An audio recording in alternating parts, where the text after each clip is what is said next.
Marie Harf is former State Department spokesperson, now executive director of Serve America PAC, and Guy Benson is the political director of townhall.com and the host of The Guy Benson Show. Both are Fox News contributors, and we welcome you on this Wednesday morning. Great to see both of you.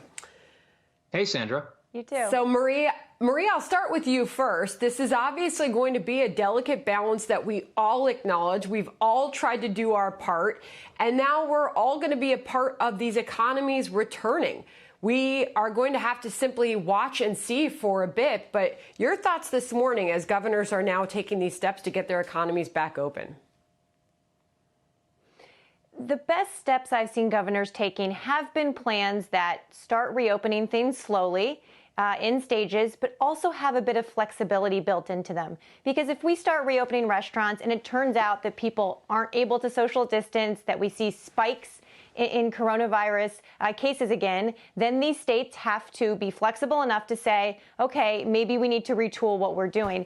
But at the end of the day, it's really up to American citizens to decide whether they are going to adhere to social distancing, wearing masks, things we know will help them stay safe.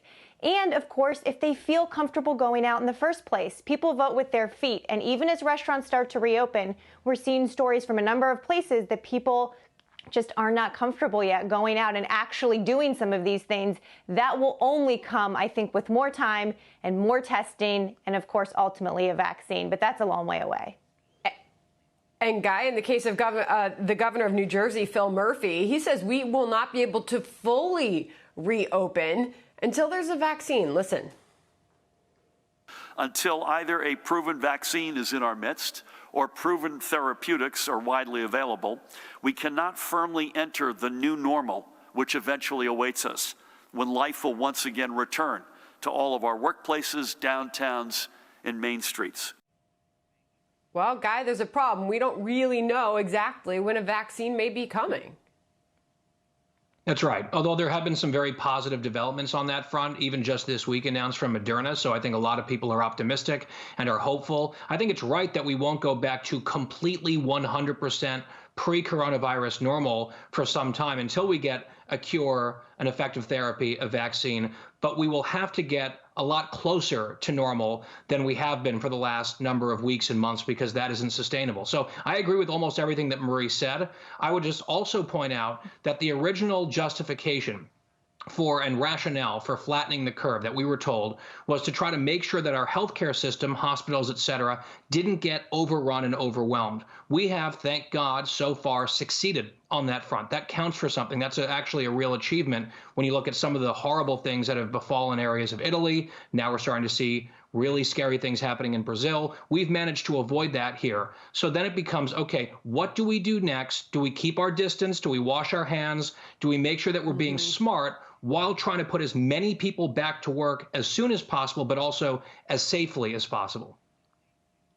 All right, and there's also the discussion about how political this has gotten in some areas of the country. You look at Los Angeles. Here's the mayor, Garcetti, on never truly reopening. He said this: "There's no so-called open state or open country that doesn't continue to have health orders telling us to cover our faces, physical distance, and to tell people that you're safest working from and staying at home." So, Marie, we'd like to think that we can keep politics out of this, but certainly they have entered the picture and they may be here to stay as we see some of these areas in the country that are going to have a harder time than others reopening. Final thoughts on that, Marie? Yeah, and it's been really disappointing for me to see some protesters targeting Democratic governors who are doing many of the same things that Republican governors are doing in terms of asking people to continue staying at home or to wear face masks. Look, the idea that you cover your face when you go out in public to protect not just yourself, but a bunch of other people is not a partisan statement. It is a very small sacrifice that we can make to keep people safe. And I hate the fact that in some places that's being weaponized, particularly on the internet and on Twitter, but also at some of these rallies, you see these protesters spitting on police officers, spitting on healthcare workers, just to prove that they have the liberty to be able to do so. You know, you don't have unfettered liberty in this country. You have a lot of it, but you don't have the right to endanger other people's health and safety. We all need to be in this together and really rally around each other right now and not do things to divide us further. Guy, final thoughts on that? I would say that There's definitely truth to that. I think there's also a double standard in a lot of the media coverage where they've piled on or weaponized, to use that word, some of the decisions that Republican governors have made that are similar to Democratic governors in some places, but the lion's share of the skeptical or negative coverage has fallen on Republicans. I agree. Let's do this together. And on a happier note, a bipartisan note, I'm very delighted to see that blue state governors like Cuomo and Newsom, red state governors like Greg Abbott in Texas seem to be coming out in favor of the return of pro sports. I know Marie and I are both sports fans, and I am just praying that that happens ASAP. We need it. I see the Northwestern pennant there behind you, Guy.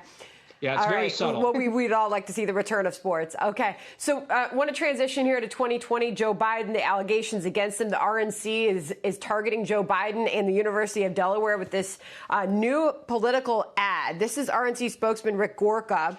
On ad targeting Biden and the University of Delaware. Joe Biden must be held accountable for the very serious and credible sexual assault accusation.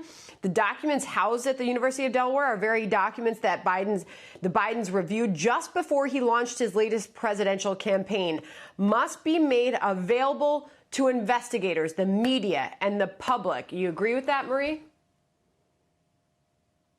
Well, look, I think the Republicans and the Trump campaign are throwing a lot at Joe Biden. They're throwing, quote, this Obamagate conspiracy theory. They're throwing the Tara Reade allegations. And so far, the polls just keep having Joe Biden ticking up against Donald Trump. So none of it is really working yet. Joe Biden's still beating Donald Trump across the board.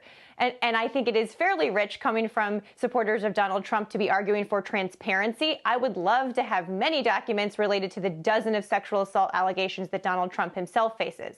But when it comes to Joe Biden, he has been clear there's nothing personnel related at the University of Delaware. He's called for any evidence that this existed to come out and be made public, and no one can find any credible evidence that this sexual assault actually happened. He's called for an investigation, and so far those investigations but as far haven't as those turned anything documents, up. But I still I'm haven't sure heard the answer to the Republicans will question. continue to use this. As far as those documents housed at the University of Delaware, though, what was your answer to that? Joe Biden has said there are no personnel documents there. And what Republicans appear to be doing is trying to get access to these documents at the University of Delaware to use them politically, because they talk about policy positions and policy debates that were had in the Senate office. A whole bunch of documents that I'm sure Republicans would love to have politically that have nothing to do with Tara Reade. So we should be very clear that this is a fishing expedition, and there are no Tara Reade documents there, according to everyone who knows anything about this set of documents. So we should be honest that when Republicans are asking for them, they're trying to get things to use politically that have nothing to do with Tara Reade. Guy?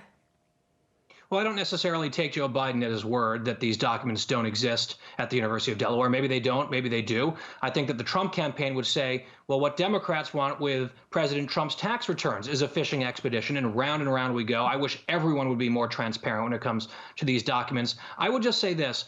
It's fine for the GOP to go after Biden on this particular front. I think it's more interesting to try to apply pressure for him to have to really explicitly explain why is it that he believed Dr. Ford, based on the complete lack of corroboration and contemporaneous evidence in that case, but we shouldn't believe Tara Reade here. I think there are problems with Tara Reade's story and her credibility, but she at least has some substantial corroboration from the time. That's a double standard that I don't understand. And also, why does Joe Biden want to strip college students who might be falsely accused, for example, under Title IX, of civil liberties protections when they're accused of things, but he wants the benefit of the doubt for himself? Those are the areas that I would be going after Biden on and asking questions on, more so than this document chase.